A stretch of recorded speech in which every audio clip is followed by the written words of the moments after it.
A graça e a paz do nosso Senhor Jesus Cristo. Esse é meu primeiro vídeo tratando desse tipo de assunto e de vários outros assuntos. Meu nome é Pastor Jorge Gomes e eu venho aqui, através desses vídeos de muito estudo, muita pesquisa, muita dedicação e oração, tentar trazer para vocês a verdade do Evangelho, a verdade da Bíblia, tratar esses assuntos com a maior seriedade possível, sem teologias mentirosas, sem teologias fabricadas, pura e simplesmente a palavra de Deus. Então, eu quero começar da seguinte forma: eu quero afirmar aqui que nós somos os nossos piores inimigos. Por que eu digo isso? Quero começar com vocês fazendo uma seguinte pergunta. Uma não, duas. Você já se sentiu frustrado por não conseguir superar seus próprios desafios? Você já se perguntou por que muitas vezes tudo ao seu redor se sabota, você mesmo se sabota e não alcança os seus objetivos? E se você é daqueles que sempre procuram um culpado para alguma coisa que não dá certo em sua vida? Essa terceira pergunta, ela está embutida na segunda. Então, eu quero trabalhar com vocês isso para mostrar como muitas vezes muitos pastores, muitas igrejas preferem colocar a culpa no inimigo, que muitas vezes é taxado como o demônio, o diabo, o obsessor. Para quê? Isso é uma forma de arrumar culpado para os nossos próprios erros. E temos base bíblica para isso. Vamos lá. Vou colocar na tela aí, vocês vão acompanhar comigo a leitura. Porque do coração procedem os maus pensamentos, homicídios, adultérios, prostituição, furtos, falsos testemunhos e blasfêmia. Essa passagem é Mateus 15:19. E agora vamos ver outra passagem. Não ameis o mundo, nem o que há no mundo. Se alguém ama o mundo, o amor do Pai não está nele. 1 João 2:15. Vamos por partes. Você pode estar se perguntando: essa mensagem é para mim? Ou até afirmar que essa mensagem não é para mim. Você já afirmou aí. Não tem nada do que esse pastor me disse agora está se encaixando no meu perfil. Mas é necessário que você faça uma autoavaliação sincera. Você com você e Deus, apenas com a intermediação de Jesus, apenas Ele como intermediário, sem o julgamento de nenhuma outra pessoa. Aí podemos chegar à seguinte conclusão, que analisando os versículos anteriores, nós podemos fazer análise. Existe o homicídio consumado e aquele que é pensado. Os dois têm o mesmo peso na balança de Deus. Se você já pensou ou já sentiu no mais profundo recôndito do seu coração, lá no fundo, o desejo de abreviar a existência de alguém, segundo a lei de Deus, você já cometeu esse pecado. O mesmo acontece no caso do adultério. E esse vai ainda mais além, porque há dois âmbitos, o sexual e o moral. No caso do adultério sexual, só do homem ou da mulher desejar em pensamento a outra parte, ou um simples sussurrar, ou sibilar o que desejaria fazer, já cometeu adultério sexual, como diz nessa passagem que vou mostrar para vocês. Ouvistes que foi dito, não adulterarás. Eu, porém, vos digo que todo aquele que olhar para a mulher com intenção impura já cometeu adultério com ela no seu coração. Mateus 5, 27 e 28. E com relação à mulher, vem a passagem. Eu vos digo que todo aquele que repudia sua mulher, a não ser por causa da infidelidade, ou seja, a pessoa repudiou a mulher porque ela foi infiel, e se casa com outra, comete adultério. E o que casa com a repudiada também comete adultério. Nesse caso, não havendo o adultério cometido pela mulher. Vou repetir. Eu vos digo que todo aquele que repudia sua mulher, a não ser por causa de infidelidade, certo? Há uma cláusula aí. E se casa com outra, comete adultério, e o que se casou com a mulher que você repudiou também comete adultério. Essa passagem está em Mateus 19, 9. E tratando agora do adultério moral. Esse é um adultério mais implícito na Bíblia, porque não existe a palavra adulterar no sentido moral de alteração de documento, alteração de palavra, alteração de promessa, alteração de documentação, de contrato. Tudo isso é mais novo, mas a Bíblia nos dá uma referência para que sigamos. E isso vem lá na palavra de Deus, em Provérbios 11. Está escrito, 11:1. O Senhor detesta pesos desonestos, mas a balança honesta lhe é agradável. Uma balança desonesta é, portanto, uma balança adulterada. Logo, o versículo ensina que Deus valoriza a honestidade nas transações comerciais e desaprova a honestidade. E em Deuteronômio 25, 13, 16, Deus ordena que as pessoas usem medidas justas e medidas precisas em suas transações comerciais.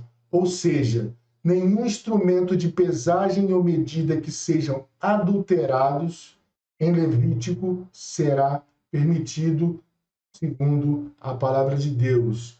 E Deus ordena em Levítico 19:11, não furteis, não mintais, nem vos enganeis uns aos outros.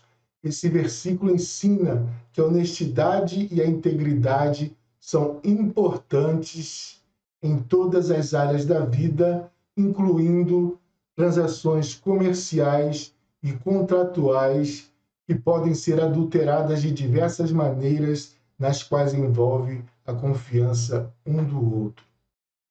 Voltando ao caso da prostituição, hoje em dia está muito na moda. Mulheres vendendo pack de fotos e vídeos sensuais em plataformas como OnlyFans.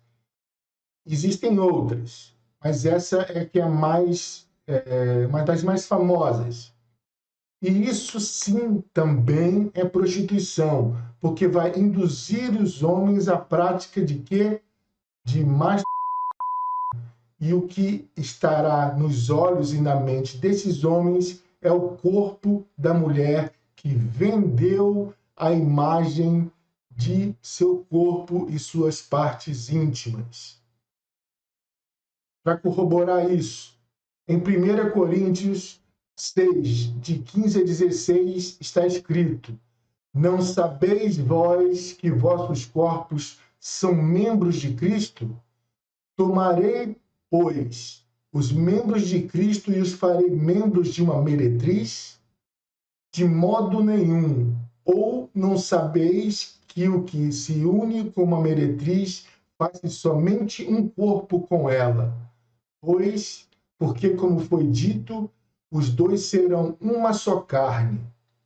Podemos concluir que a prostituição é geralmente definida como a prática de relações sexuais ilícitas, especialmente quando a pessoa recebe pagamento ou benefícios em troca de sexo, seja ele virtual ou carnal. A partir do momento que uma mulher vende um pack de fotos ou vídeo nessas plataformas, ela está recebendo dinheiro para que outras pessoas obtenham prazer sexual.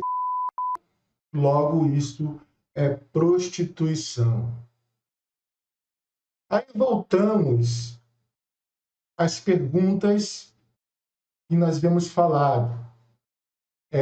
Podemos concluir que, ao sermos nossos piores inimigos, como já vimos, que podemos praticar várias coisas que podem denegrir a nossa imagem perante Deus e logo ficarmos longe das suas bênçãos e longe da sua graça, podemos verificar também que isso atrai pensamentos negativos. A partir do momento que você tem um pensamento negativo, eu não estou aqui dizendo para você ser a pessoa positivista, aquela pessoa que pensa que o cosmos vai trabalhar para que tudo prospere ao seu favor. Não.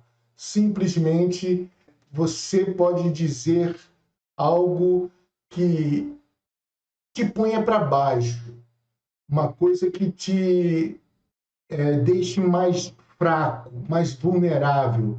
Exemplo disso, Moisés, quando foi chamado por Deus para liderar os filhos de Israel para fora do Egito, Moisés se pôs em xeque. Ele chegou e pensou que ele não era capaz de exercer essa comissão dada por Deus, mesmo com o próprio Deus afirmando para ele que ele iria dar poder a Moisés para que executasse todas as tarefas que viriam ser contempladas posteriormente. Mas ele duvidou que seria capaz de cumprir esse chamado por causa de quê? De seus pensamentos negativos, que faziam o quê? Que o botavam para baixo. Podemos também listar também na nossa lista do que faz a gente ser nosso pior inimigo, as nossas escolhas. Somos tentados a fazer não mais, escolhas. Escolhas ruins, escolhas que podem nos levar a caminhos perigosos e, consequentemente, nos afastar de Deus. Nós podemos falar aqui de uma história muito conhecida na Bíblia, uma história que todo mundo já ouviu falar em diversos outros contextos, que é a história do filho pródigo. Ele deixou a casa de seu pai, onde ele tinha tudo, todo o conforto, ele tinha o trabalho, sustento, conforto, casa, comida, tinha tudo. Mas ele abandonou e pegou a sua herança ainda com o pai vivo para obter prazer e as riquezas do mundo. O que acabou com ele? Acabou sofrendo e voltando para casa, arrependido. E o seu pai, como um bom pai, o recebeu de braços abertos e ainda fez um banquete para o filho que retornou ao lar. Podemos colocar que, a partir do momento que você faz uma má escolha, e você se arrepende dessa má escolha e volta para Deus, obviamente, Deus está de braços abertos para receber você de volta no seu lar. que é o lar da congregação, é o lar dos cristãos, é o lar onde as pessoas professam a mesma fé, estão sempre juntas. Uma outra coisa também que vem dizendo com as passagens que nós já vimos atrás é o amor pelo mundo. O amor pelo mundo também nos afasta de Deus e também nos leva a fazer escolhas erradas. Por quê? A partir do momento que você ama o mundo, nós vimos que tudo que há no mundo não está em Deus. Consequentemente, você se afasta de Deus. Uma história que ilustra bem isso também, que todo mundo conhece, que é o Judas Iscariotes, que escolheu trair Jesus por amor ao dinheiro. Ou ainda uma história um pouco menos conhecida, a história de Demas. Ele foi um seguidor junto com Paulo. Ele é mencionado em 3 lugares do Novo Testamento como cooperador e companheiro fiel de Paulo. Em Colossenses 4:14, ele é chamado, aí ele tem esse nome que eu falei anteriormente, cooperador fiel. Em Filemão 1:24, ele é mencionado como um dos colaboradores de Paulo. No entanto, em 2 Timóteo 4:10, a história de Demas toma um rumo diferente. Em Timóteo 2:4-10, Paulo escreve assim: porque Demas, amando o presente século, vemos século aqui como mundo, me abandonou e foi para Tessalônica. Aqui Paulo nos diz que Demas o deixou para trás, porque amava o mundo mais do que as obras de Deus. Ou seja, aquele cooperador fiel, ele foi seduzido pelas obras do mundo. Isso é um exemplo de como o amor pelo mundo pode nos afastar de Deus e nos levar consecutivamente a fazer escolhas erradas. Nesse caso, todas as pessoas que amam o mundo e o que está nele se afastam da graça de Deus. Portanto, estas não estão contidas no pior sentido da palavra desgraçada, que significa desprovida da graça salvadora de Deus, que foi restabelecida pelo meio de sacrifício de Jesus Cristo na cruz. Então podemos afirmar que tais pessoas, além de serem ou estarem desgraçadas, estão corroborando para elas que o sacrifício de Deus, na pessoa de Jesus Cristo, foi totalmente em vão. Nós não sabemos exatamente o que aconteceu com Demas, depois que ele partiu para Tessalônica, mas acredita-se que ele tenha abandonado completamente a fé cristã. E essa história nos serve como um alerta sobre a importância de mantermos nossos corações focados em Deus e nas coisas que Ele nos chamou a fazer. Todos têm um chamado, todos têm uma comissão dada por Deus. E não deixar que o amor pelo mundo nos afaste da vontade de Deus, desse desejo de Deus de que sigamos o comissionamento dado por eles.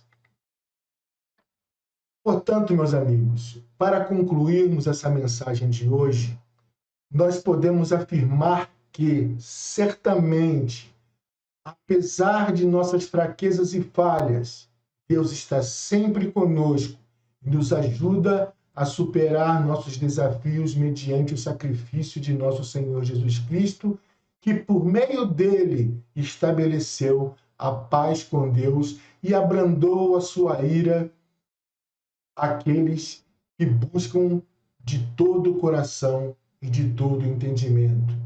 Portanto, eu venho aqui, eu me coloco também na mesma situação, que devemos voltar para Deus em arrependimento e consciência de nossos pecados, que através de seu Santo Espírito obteremos força e orientação. Quero agora lançar um desafio a você, que você reserve um tempo para uma reflexão e oração, para que você se envolva em atividades que ajudem a se concentrar em seus objetivos e nos verdadeiros propósitos de vida, porque se isso não for feito, as nossas vidas continuarão vazias e sem sentido. Vamos orar.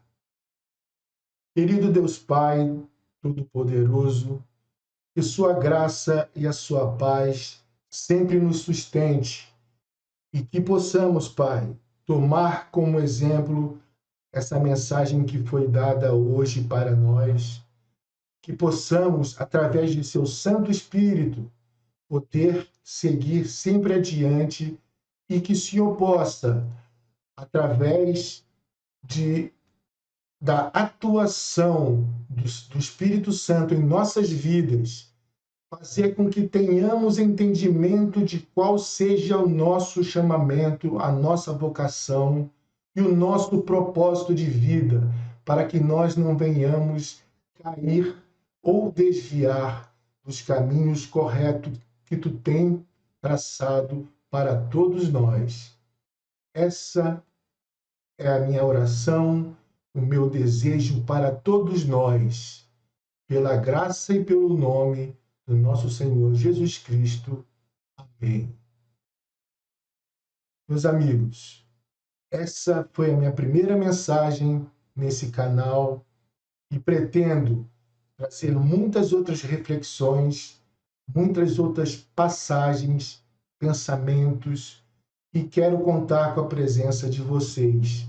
Se vocês acharem que essa mensagem que eu trouxe foi útil para vocês, falou no seu coração, que vocês possam considerar a inscrição no nosso canal e o gostei e deixar nos comentários aquilo que vier no seu coração sobre a mensagem ou algum pedido de oração para que nós possamos fazer nos próximos vídeos. Então, que a graça e a paz do Senhor Jesus Cristo fiquem com todos, comigo, toda a congregação da Igreja de Deus por esse mundo afora. Amém. Nos vemos no próximo vídeo.